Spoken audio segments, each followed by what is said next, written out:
bush. But first of all, Neville, you've spoken to before about calling IRD, and there's a couple of words of advice there. I think I've referred to it in two ways, Rob. One is that we talked about the fact that IRD were sometimes recording the inquiries that were made on their call centre phone lines, and that's the only phone lines you can get into them with.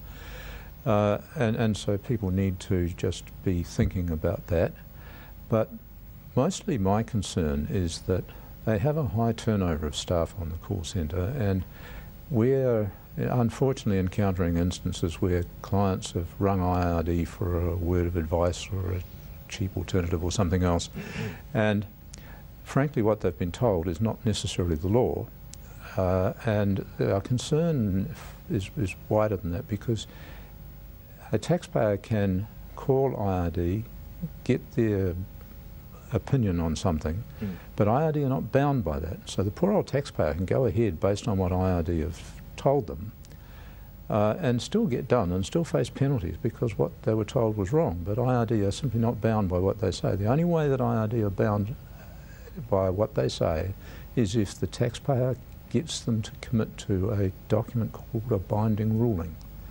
And basically you have to actually pay for a binding ruling, and it's not cheap. But that is the only way that you can say IRD are committed to what they've told me. And I guess also the fact that an opinion isn't necessarily the law when it comes to accountancy at any stage. Not at any stage. And unfortunately the way our law is written, it is subject to a great deal of interpretation. There are innumerable judicial decisions, and those are not even clear sometimes. So in some of the tricky issues, it is very much a matter of opinion. It's a matter of the taxpayer having a choice as to how they want to determine they're going to go with a given transaction.